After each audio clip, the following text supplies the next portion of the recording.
What we're talking today on this webinar is the real issues around fuel consumption. And we titled it, "It's not just about a heavy foot on the pedal." Why are we looking at fuel consumption? Well, today, fuel in trucking is hugely expensive. It makes up a massive portion of operational costs. In fact, at the moment, it's probably the highest operational cost in most operations. And on long haul, it would comprise approximately 50% of total costs.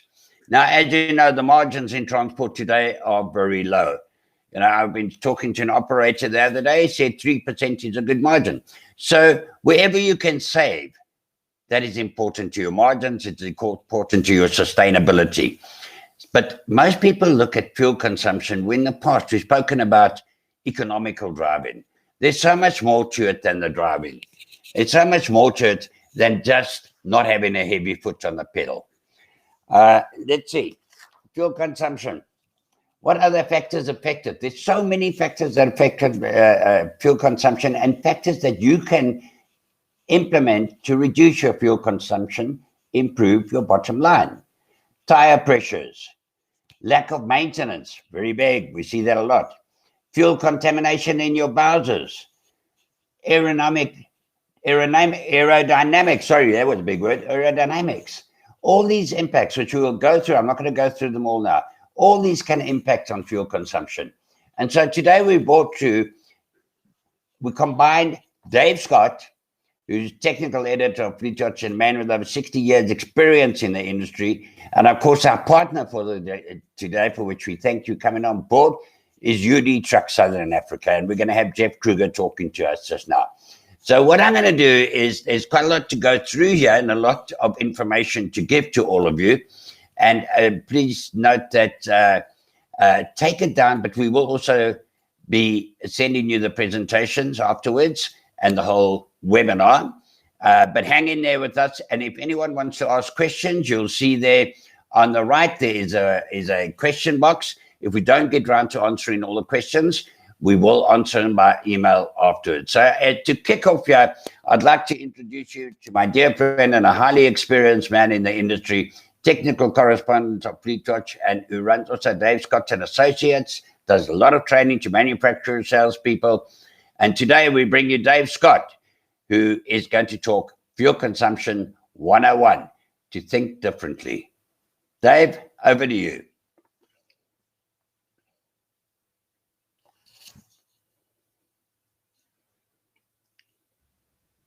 There we go. Can everybody hear me?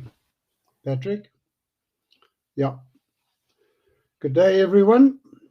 It's great to be here, and thank you very much for this opportunity. Patrick has already outlined the horrendous cost. I remember when I was a youngster, you could drive a Chrysler Valiant all day on about R4. Now it is horrendous, and the rate of exchange is affecting it. The price of a barrel of oil is affecting it. This morning, $75.60 for a Brent crude, going up. If our rate of exchange weakens, you can expect even more prices. What we're going to do here today is probably, for some of you, many of you, going to be, oh, I've heard that all before. But there are a few new ideas. There are some things that will surprise you, and some things that you should think about, especially when you're traveling on the road behind any of your own vehicles. The first thing that I'd like to point out, and I never thought it would achieve as much importance as it has now, but that is the question of the environment. This is quite a busy slide, but CO2 is the most significant greenhouse gas. And don't forget that CH4, methane, has a 24 to 25 times greater impact than that of CO2. And the world's cattle population contributes heartily to the methane. But the really important thing in this slide is burning 1 litre of diesel emits 2.64 kilograms of CO2. Now, a lot of people have said that's real rubbish. I mean, how can a litre of diesel, which weighs 0.875 of a kilogram, suddenly become 2.64 kilograms of CO2? It is in the combustion that this happens. So, burning 100 litres of diesel pumps 1/4 ton of CO2 into the atmosphere. Now, that is a significant thing. And therein lies the rub to hasten towards electric vehicles, particularly in passenger cars, where the diesel and petrol, both petrol as well, contribute to CO2.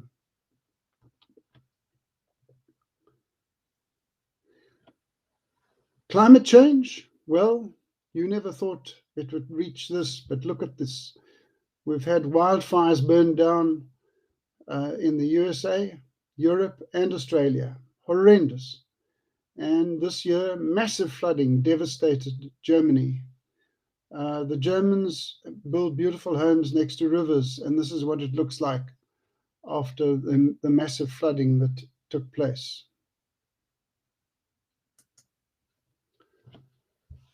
But where we get confused is that greenhouse gases have got nothing to do with European emission standards. Euro emission standards impact on the quality of air, and greenhouse gases impact on the climate. On the left here, you see European exhaust standards component, that is particulates, nitrogen oxides, that's NOx, carbon monoxides, and non-methane hydrocarbons, NMHC, and opacity. On the right-hand side, you have greenhouse gases. The left-hand side is all about clean air, and the right-hand side is all about fuel consumption. Can we reduce the amount of carboniferous contributors to the greenhouse gas issue? CO2 starting off with carbon dioxide, then methane, then nitrous oxide, then hydrofluorocarbons and sulfur hexafluoride. In South Africa, we have adopted Euro 2 as the minimum standard from 1 January 2010. Euro 3, 4, and 5 are set for future dates. Now, there has been an introduction of legislation which has now introduced new fuel standards in the Government Gazette of 31 August 2021. So it is pretty new, it's pretty fresh. The ink is still drying on the Gazette. This repeals regulations for petroleum product specs and standards published in June 2006. And it also announces 10 ppm, that's ultra low sulfur diesel, and biodiesel standards, etc. There are a number of definitions in here as well. But note this, these regulations are going to come into effect on the 1st of September 2023. That's going to affect a bit of product planning. And will throw the OEMs into turmoil, possibly even some court action.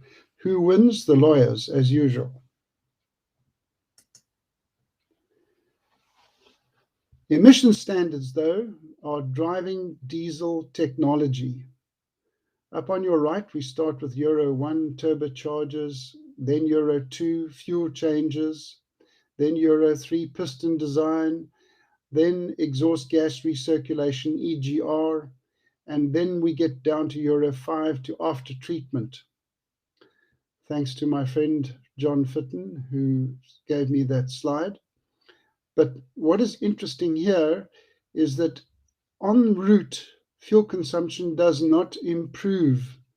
Fuel consumption will get heavier with all these standards introduced for clean air to reduce the NOx and the particulate emission to 0 point. Let's get back to the environment. The environment, yes, it is of concern.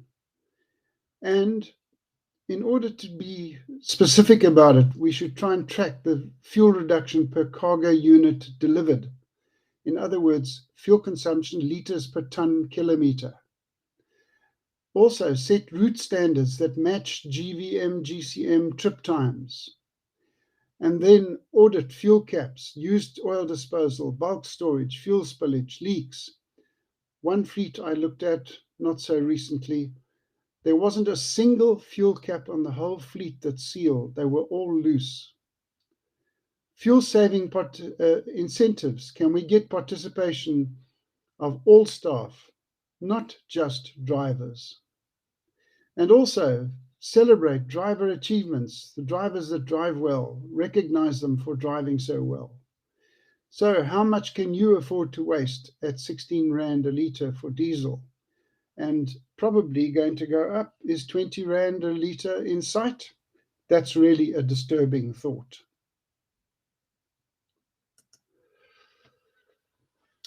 The major cost groups, Patrick's just mentioned it, in long-haul diesel can be up to 50%, and here are typical costs. But on the right-hand side, the variable costs is fuel tops it by far. Lubricant top-up, a minor cost, but a massive long-term impact if you don't use correct standards. And on the left-hand side are typical fixed costs. As my friend Tiny says, with the ignition off, are you incurring those costs when the ignition is off?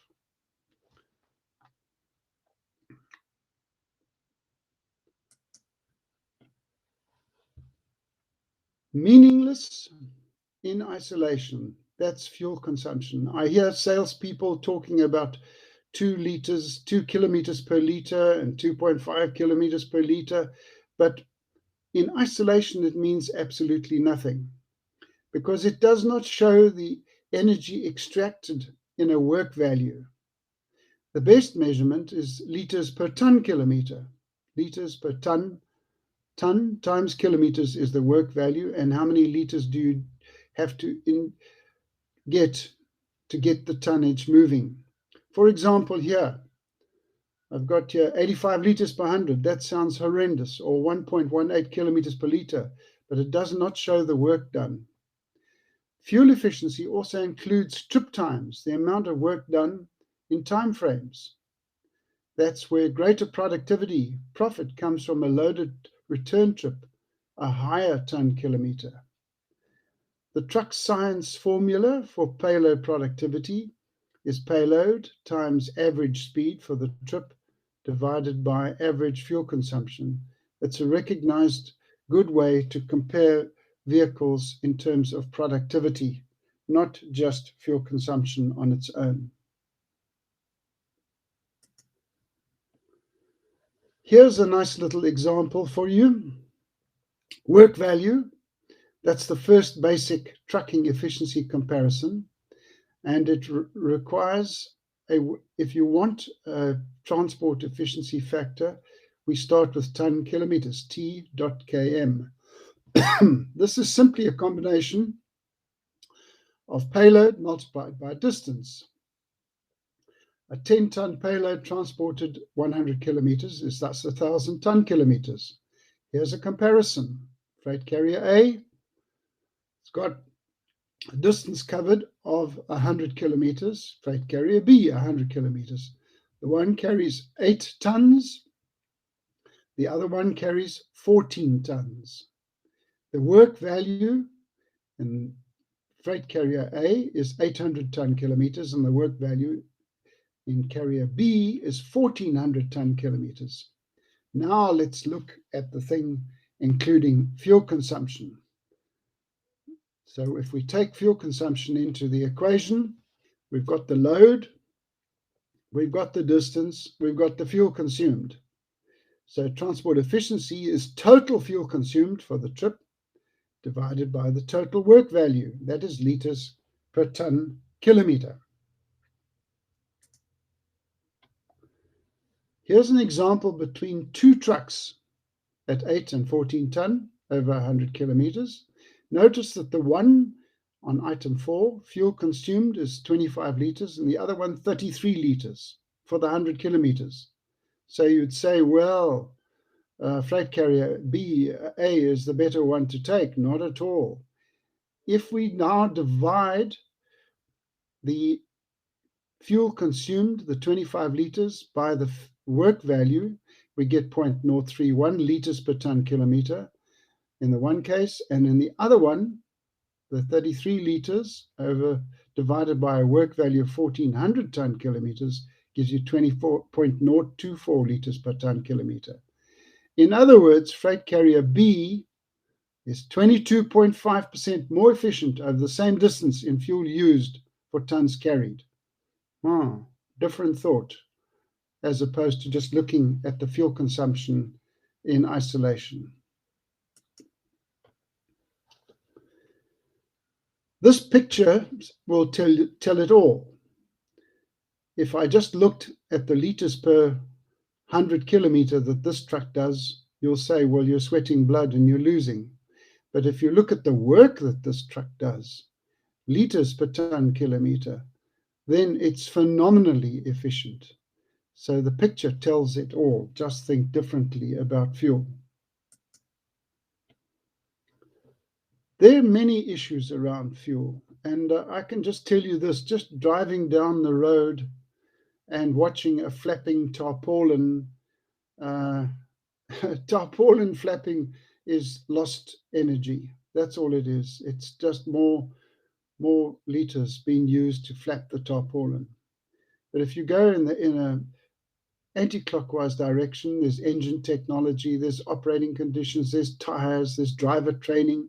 Driver training never stops, and it's not just efficiency on moving gears. A driver is a powertrain manager. Maintenance practices, the fuel quality, the appropriateness of the fuel, grease, coolant, lubricant, filtration, all of these things come in to affect fuel consumption. Look here on the left. What will reduce fuel consumption? Well, side wind deflectors, side flaps, reduced frontal areas. I've seen some bodies on medium trucks that are far too big. If you open the doors, you find the cargo hasn't even filled the body, but it's a massive body, just because the customer wanted the very biggest body he could get. Low profile tires, tires with lower roll resistance, longer route with lower gradients, single trailer in place of doubles, realistic scheduling, all these things come in. What will increase it?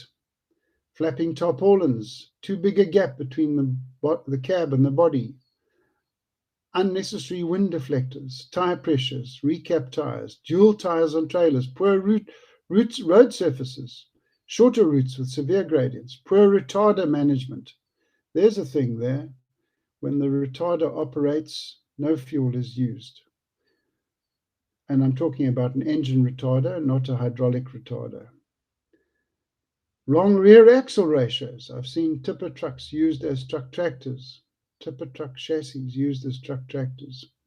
Excessive engine duty cycle, winter rain and headwinds, severe route profiles.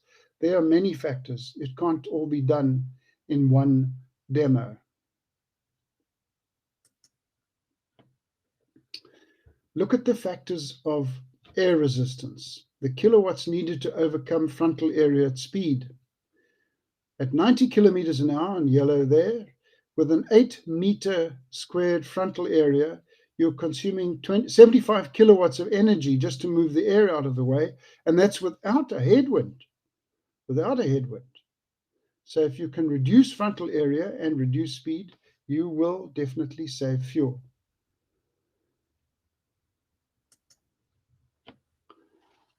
This comes from Bridgestone and is their research. It was all in American measurement systems, but I reduced it to kilometers per hour and liters. And here we have a road speed of 88 kilometers per hour versus 120. Notice the thing that really shoots up with speed is air resistance. Air resistance takes away 46% at 120 compared to 33% at 88 kilometers an hour. The effect of increasing speed from 88 to 120 can increase consumption by 39%, while cutting the effectiveness of fuel-efficient tires by 27%. So wind resistance is a big factor. How? And that's a lifetime penalty if the body is too big.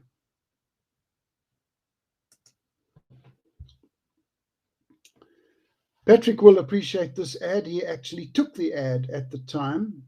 There are no gizmos or devices that will give you distinct gains.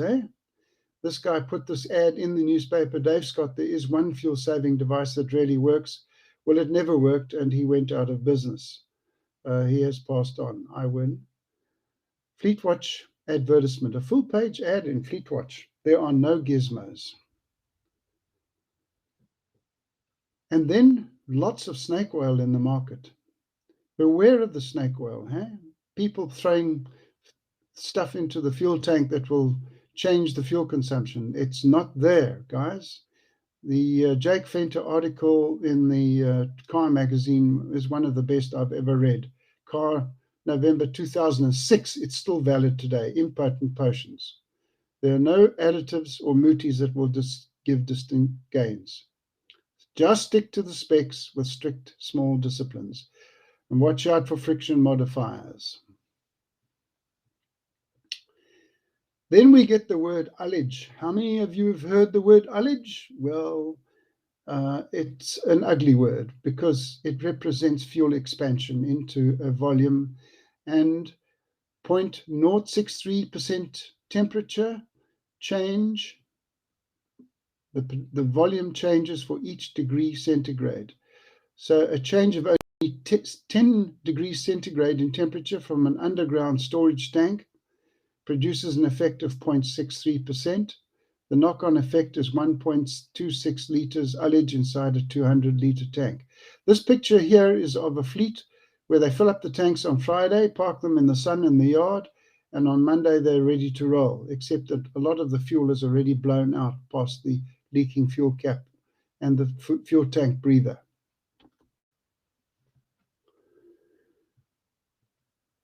Also, everybody's trying to get better fuel consumption, but the backyard is bad. What are the standards that apply to the backyard? What is the security that is on the tank?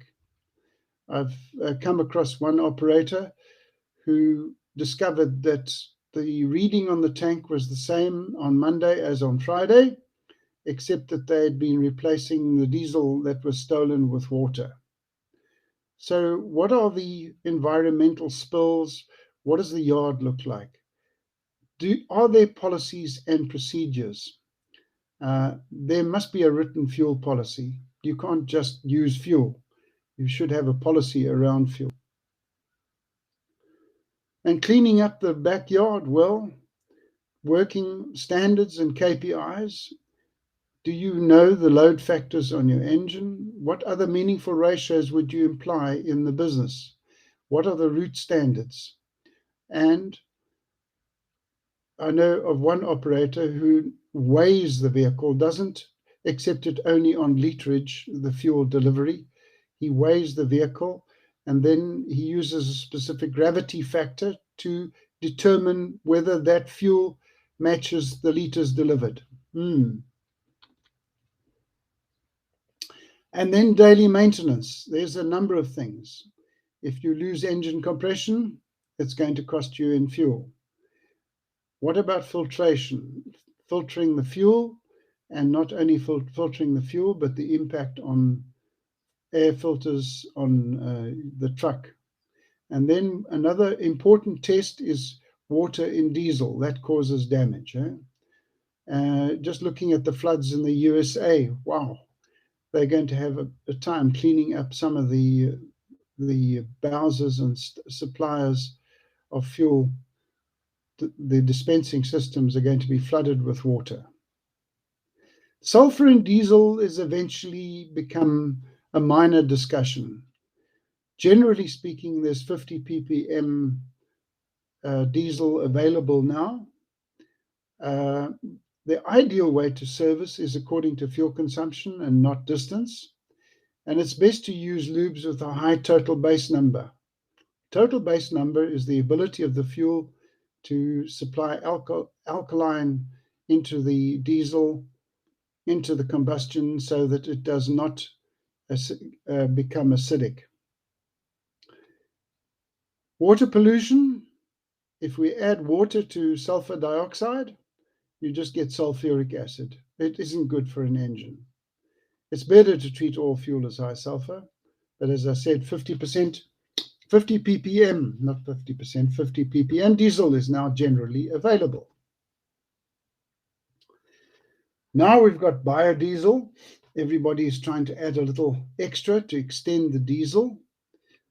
Fuel quality for biodiesel is absolutely critical, and it depends upon the feedstock source. Uncertified biodiesel can be very hazardous to engine health.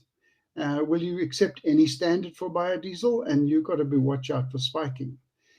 For those of you who really want to get into it in some detail, here are all the published standards. I'm not going to go into them one by one now, but you can get these standards from South African SABS, and they are the standards which apply to biodiesel.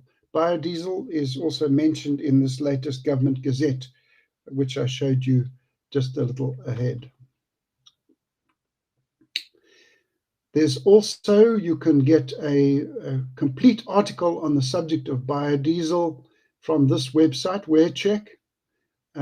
This article I researched and wrote because it is a complex minefield. The information is available free of charge off the net. Over to you on biodiesel. Also, storage and dispensing, calibration of equipment, covering against the elements. Where's the fuel pump? So often the fuel pump is standing out in the yard, in the rain, not covered at all.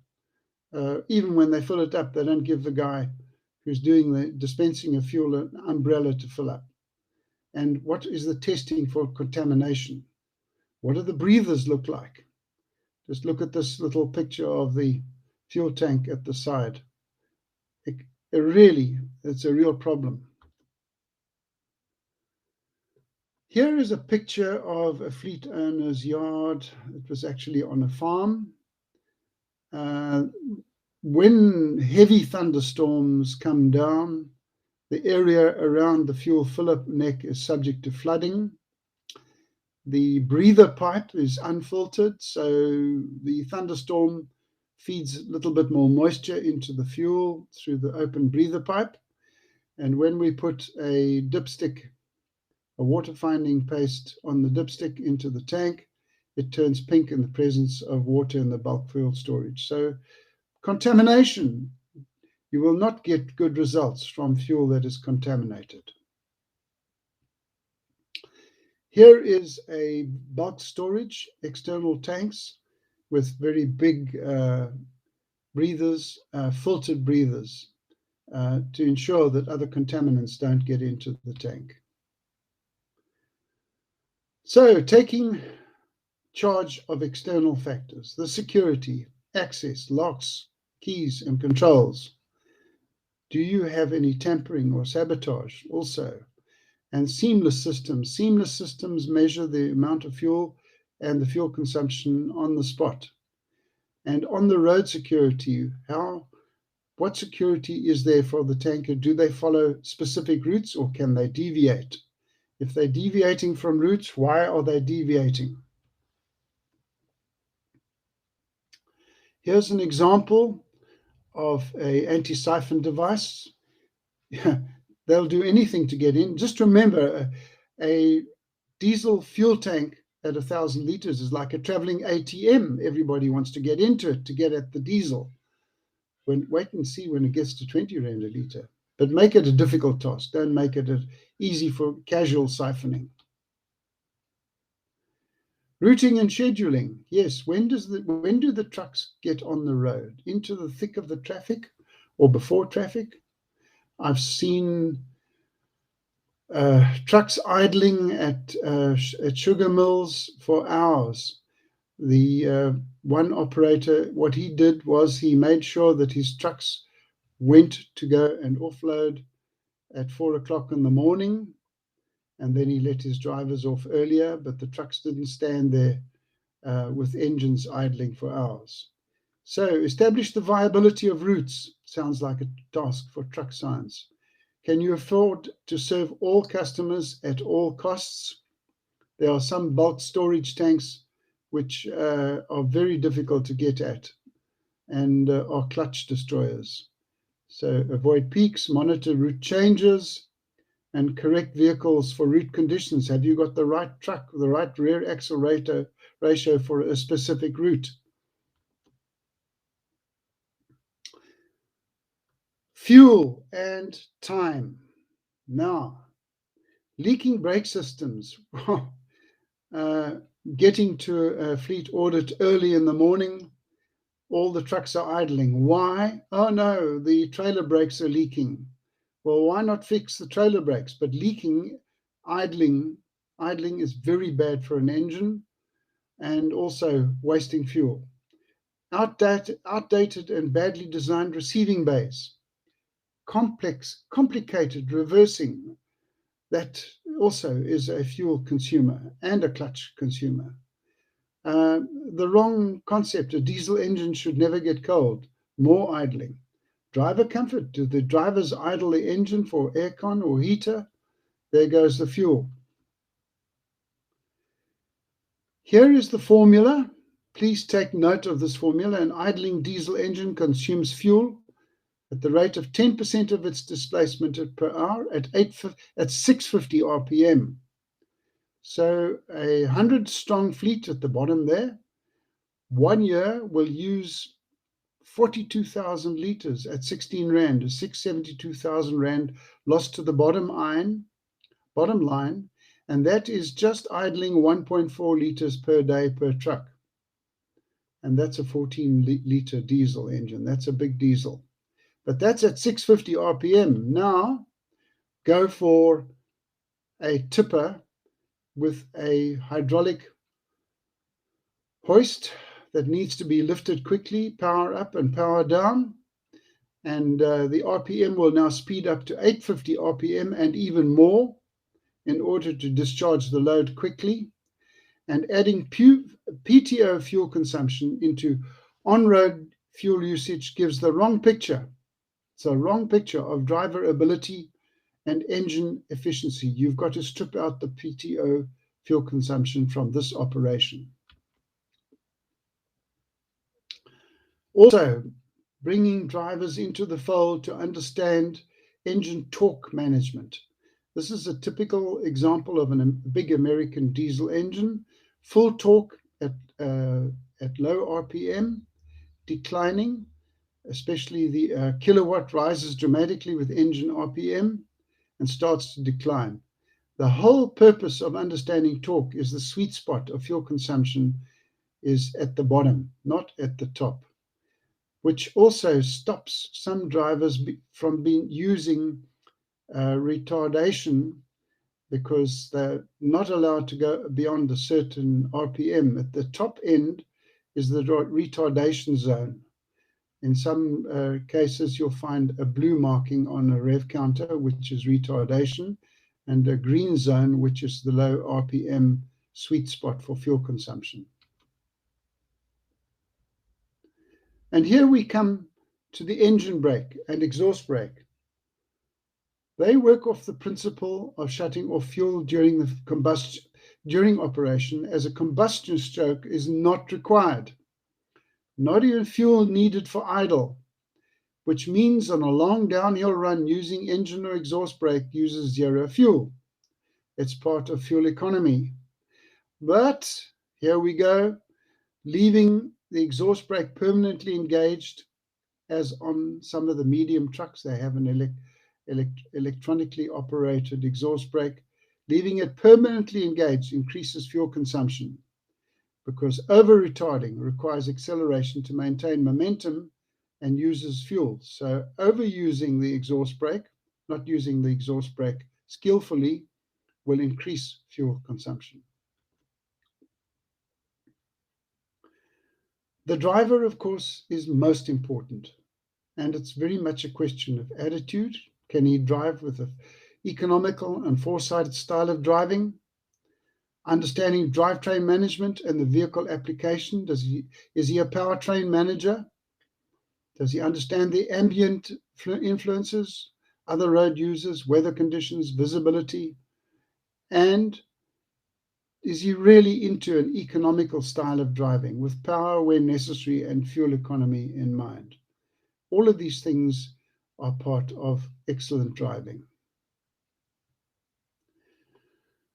Of course, now we have telematics, and telematics are the only way to measure driver performance and assess driver training requirements. In other words, you can now see the improvement in driving immediately because you can measure it on telematics. Telematics all started off as an engine, just as a hijack management tool, and has put South Africa at the forefront in terms of driver management. So telematics are assisting drivers talk to the foot. So the real issues around fuel efficiency. Well, the negatives are driver abuse, abnormal private and usage and fraud, poorly spec'd vehicle specs, axle ratios, drag, excess duty cycle, excessive idling, poor maintenance on tyres, flapping tarpaulins and drag. The positives: safe driving at legal speeds, low drag coefficiency factors, efficient powertrain management, high levels of maintenance, mechanical, discipline and care in the system, disciplined routing and scheduling, effective time management. All the positives are there if you're getting good fuel consumption. Guys, thank you very much.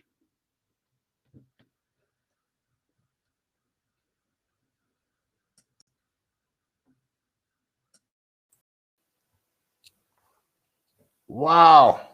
Well, I hope our delegates feel the same, Martina, as I do. I always say if I don't learn something new every day, then I might as well be bloody buried. I mean, ordinary buried. And Dave, I've learned so much here. I know we are close friends and you are a technical correspondent, but you have thrown so much out the box thinking into that. And I've learned so much from that. You know, so many good points that don't come into account normally. You know, the route surface. I know, like on the roads are just in such shocking condition that your trip times have gone down. The guys are crawling along, increasing fuel consumption, theft of fuel. You know, you've got to take that into account. It's running into millions. It's a whole industry out there. Idling overseas. If you go into some cities, there you pay an idling surcharge. You get a fine. Drivers, telematics is no longer a nice to have, it's a must to have. The cleaning up the back. I just learned so much there. And I hope all our delegates feel the same there. I see there, thanks to you, Dave. That was great, fantastic presentation. What impact does driving along? Okay, we'll come back to that. That's a good. Thank you for that. And I hope you've all learned. Please, there's a lot of information in that. And what we just want to assure everyone is hanging with that because, and you can take time to study that and implement it because this presentation, the whole lot will be sent to each delegate. We're now going to pass on another important factor, okay, is what manufacturers are doing. The OE equipment manufacturers and UD Trucks has done so much in the design of engines, in the aerodynamics, in a whole lot of things. You know, the enhanced power shift, it leads to more efficient fuel consumption.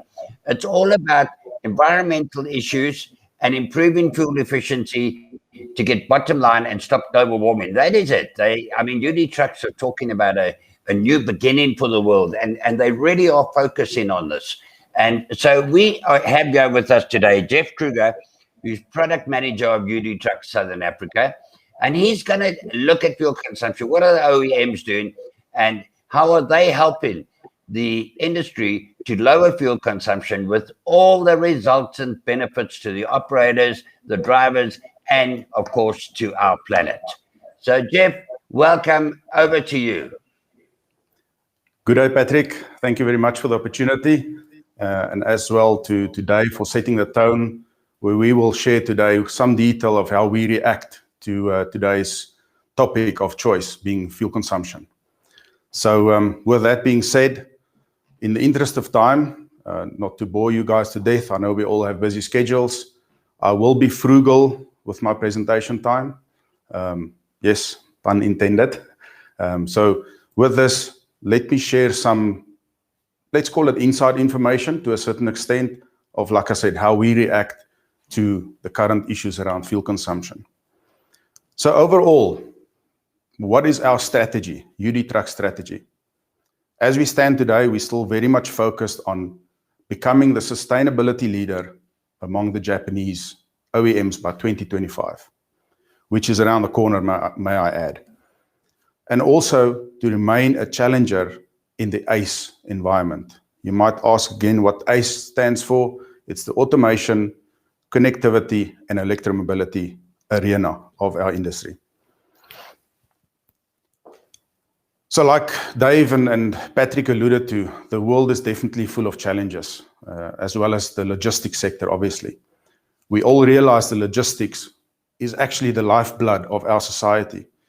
If one think about a finished good, how many times during that life cycle that good spends on the back of the vehicle, specifically a truck, you would be surprised. So with all of these challenges, if we focus on some of them, obviously safety, emission, and driver shortage in our market is very much prevalent. So for us, with these challenges, obviously comes opportunities. Opportunities for us to further develop digital artificial intelligence that definitely will change society, developments in our alternative energy sources and battery technology, where we obviously are working on future feasibilities for commercially available solutions. Then obviously, as we hear, related to all of the changes in the industry, as well as the emission level and fuel level changes mentioned by Dave earlier, we made the conscious decision to move directly with most of our product platforms in the near future, move directly to Euro 5 emission level. So again, for us, we are focused on ACE, and all of these disruptive changes definitely creates more challenges, but we see those challenges as more opportunities to deliver solutions fit for purpose for our customers. So then, how do we help make logistics smarter? So for us, obviously, we say the world needs smart logistics, which is efficient, profitable, sustainable for everybody. Obviously, everybody that's been affected by that, and also people friendly. In a nutshell, we talk about a logistics that coexists in harmony with the world around it. So focusing on being a challenger, we've been a challenger since 1935. And based on our founder's vision to make the truck the world needs today, we have produced a string of innovations from our first truck to our latest concept truck. And we have also consistently challenged the industry to meet problems with smarter solutions for smarter logistics. As part of our heritage as a challenger, I might just highlight some recent examples. In 2004, we introduced the new heavy-duty Quan, the new Quan, with the urea SCR system. This in turn met Japan's emission regulation, which is the strictest in the world, 1 year in advance, and was also the first mass-produced SCR truck in the world. And obviously that was also equipped with Escot, the easy safe control transmission that we have today in most of our platforms. So for today, we will focus, obviously, as per the subject for today, we will focus on fuel efficiency, environmental care. For us, these 5 pillars, or if we say essential areas of innovation, is key as part of our product development and what we consider going forward.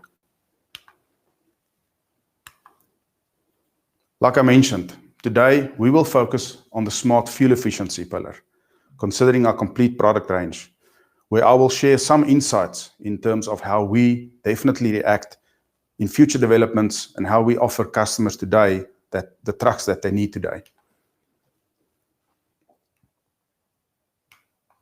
Further to this, I might also add, in relation to the topic, that based on our vision that we had in 1989, the world's first continuously controlled variable nozzle turbocharger.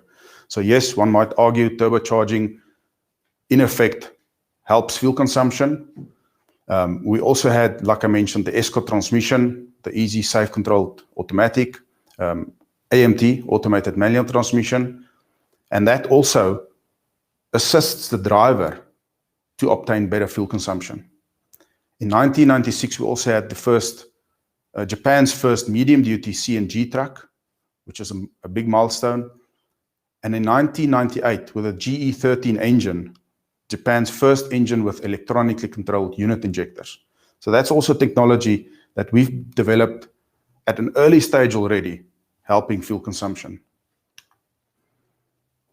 In 2002, we also had the compressed natural gas Quan, Japan's first heavy-duty CNG truck. And also in the same year, we had the world's first capacitor hybrid truck. So again, focusing on alternative energy as well. And then, like I mentioned previously, in 2004, the Quan was the world's first truck with a urea system, urea SCR system, or AdBlue as we know it today. So at present, as I mentioned, we are pretty much focused on the automation, connectivity, and electromobility part of the business and the future of how that will impact our industry.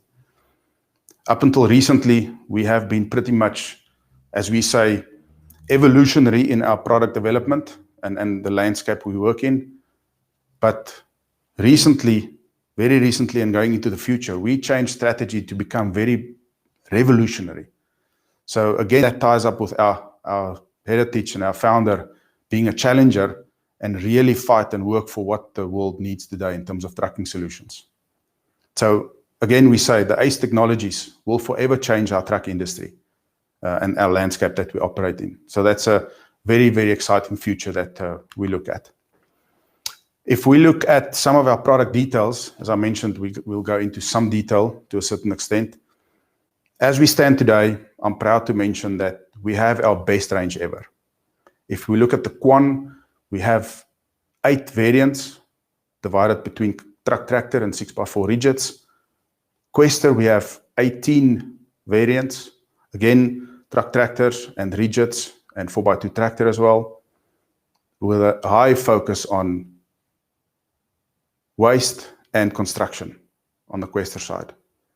On the Chrono platform, we have 15 variants, 4x2 rigids, a 4x2 truck tractor, and also a 6x2 rigid vehicle. Also a pretty good focus on the different variables and applications in that segment. And last but not least, our baby, the Cruiser, where we have currently 1 variant. So if we move directly on to the Cruiser platform, we say Cruiser is made to deliver extra. So with our aerodynamically designed cabs and efficient combustion, Cruiser engine technology at this stage runs with a common rail system. With that, highly efficient engine management and then onboard fuel coaching. The onboard fuel coaching assists the driver with further fuel improvements. We have a pretty intensive driver training program where we focus on those onboard fuel coaching systems to support the driver in order to reduce fuel consumption in their fleets. Again, also telematics. Our telematics offering supports fuel utilization reports, which is becoming imperative in big fleets, as well as driver journals, so that we can analyze, or the customer can analyze the driver performance to definitely improve fuel consumption going forward. On the Chrono side of things, we say saving you the most precious resource of all, being time. Similar to Cruiser, we have efficient combustion and low emission ratings with the help of the common rail system and the efficient engine management. Also, we have the onboard fuel coaching to assist the driver with further improvements, and as well the telematics. The standout for us here on the Chrono platform is the Allison transmission as standard. With Allison comes a host of benefits towards the driver and the overall driver comfort and driver features, that end of the day very much adds to more fuel efficient drive. On the Quester side, excuse me, we say by now it's a proven transport solution. On this side of the business, we have a unit injector design, similar to what I mentioned earlier on the GE13 unit injector design. Again, highly efficient engine management, onboard fuel coaching, as well as the telematics. The standout for us here is, again, Allison transmission standard for rigids, where we focus on the construction and waste applications, and ESCO transmissions, standard for all truck tractors and long-haul rigid applications. So what are we saying about onboard fuel coaching? As I mentioned, on Cruiser, Kroner, and Quester, we have fuel coaching. If you look at the screen, you will see the 2 thumbs up on the orange screen there. And on the bottom, towards the bottom right, you will see each indicator showing the driver exactly how he needs to drive the vehicle based on road speed, load, engine load, road condition, etc. Linking back to what Dave mentioned about engine load, torque, utilization, etc. So all of that is combined for us in this fuel coaching system, which, like I said, based on our intensive driver training programs, is highly beneficial. Once the driver understands that, they do get phenomenal fuel consumption in their respective applications. Moving on, last but not least, the all-new Quan. So this is our Euro 5 platform, entirely Euro 5 offering. All 8 variants Euro 5, no Euro 3 available. We say this is innovation for people and innovation for business. This, similar to Quester, runs unit injector technology with highly efficient engine management. And for us, the key in terms of the fuel consumption benefit is the improved or optimized fuel burn or combustion due to the Euro 5 engine management setting, and combining that with the after-treatment system. So with that, we get basically the best of both worlds, offering the customer the full benefit at the end of the day. So for us, the standout here is the ESCO transmission as standard, and the key highlight difference is the NPCoach. So the onboard fuel coaching differs slightly, although the principles stay the same between Quester and Quan. The interface is slightly different on Quan with the NPCoach. So I'll just share some detail on the NPCoach side. If you see the NPCoach in the center of that instrument cluster, actually, we have 4 categories that's evaluated constantly. The engine and the gear, meaning the engine load and which gear is selected, the road speed of the vehicle, the anticipated driving style, and standstill or idle. So all of those combined, we can control the NPCoach setting and the information from the steering wheel. Again, part of the 5 steps of automation, if we think about the controls coming closer to your hands, etc., and how that evolves into different specification and features, we can control the NPCoach from the steering wheel. So, as I said, 4 categories with 2 different types of evaluations. One is a score out of 100, and the other is more advice in terms of your actual driving style and the result of that evaluation. So what we need to say, end of the day, during our driver training programs, if you can get all of those categories into the green, you are doing a fantastic job. And we've seen this application is tremendously successful in terms of fuel consumption reduction in most of our fleets where we have a strong driver training presence. So again, a heavy focus on driver training for us to enable the customer to ultimately utilize the full and realize the full benefit of the product that we develop for them. Having said all of this, during all of our product development phases, at the end of the day, nothing beats our local testing program. We have a pretty robust local testing program that we run, and we fine-tune all of our main driveline vehicle specifications locally for you, the customer, to ultimately benefit for each different application. And with that, that's the end of our portion of the presentation, and I can hand back to Patrick at this stage. Thank you very much for the opportunity once again. Wow, Jeff, thank you so much. That was absolutely such a great insight. Have you noticed, the delegates, how the manufacturers have changed and the big accent today that they have on fuel consumption? It's not only from a global perspective, global warming perspective, but from a, let's say, being good to their customers' perspective, it impacts on your bottom line. I think what we've got here is an ideal combination, what we've had in the webinar today. We've had Dave outlining ways the operators can improve, clean up your yards and that. And we've had an OEM, UD Trucks, showing what they are doing to help you improve your fuel consumption figures.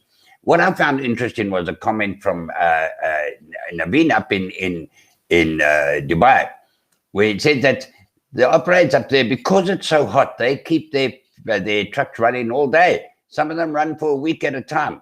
And I asked the question, I don't know if you noticed it in the Q&A answers there, what's the price of fuel there? Now listen to this. In Saudi, around R1.50 a litre. How's that?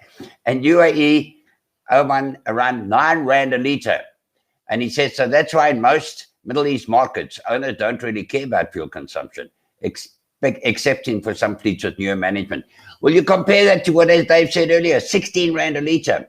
So we have to care. And also, Naveen, here's a challenge to you. Get it out there that it's not only about fuel consumption. You've noticed it a lot in this presentation. It's also about global warming and reducing global warming. And we've got a future of our grandkids and our kids to look after as well. So I don't know how you get that, but that's your challenge, Naveen. Dave and Jeff, do you want to come in onto the screen there? And also, while you're coming in, have you noticed how the trucks have changed from the OEM? On board fuel coaching, isn't that wonderful? The driver can really, and you link that up to driver incentives, you know. In the past, driver incentives was based, and there's still some who do it, on trip times and kilometers. I wish we could ban that, because that's not what an incentive is. That just leads to driver fatigue. And so with the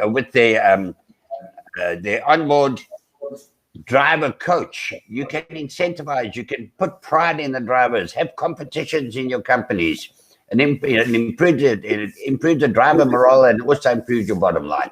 So there's so many features there. But Dave and Jeff, I just want to ask you one question that was asked. And by the way, Dave, there's also a comment here that says, hold on, I'm just going to get it now. It says that he fully agrees. Where is this? Excuse me for a second. There we are. Fully agree with productivity factor. We also use this as an argument when I do fuel consumption tests. Our trucks move with payload, more payload with less fuel. So the productivity factor has proven there. And there's another question that about what impact does driving in convoys have on consumption? I'm sure there's a lot of factors to be taken into account there, but could I open that to Dave and to Jeff? What impact does driving in convoys? And a lot of trucks today are driving in convoys purely from a security point of view. What does that have on consumption? That is one of the questions. Yeah, well, if I could go first on that. Obviously, yes. Convoying is a clever way of moving trucks, also from a security point of view. But the trouble is you can't travel too close behind each other unless you've got a common braking system. You need stopping distance. And once you have that stopping distance, you're back to turbulence and what have you. So it's going to have to be something where you convoy a whole lot of trucks and they're all connected electronically to the same the same retardation systems. Then maybe you will see a benefit. But I would like to ask who's proved that the convoy works to reduce fuel. It's a challenge. And also trucks travel at night. All sorts of things come into convoy.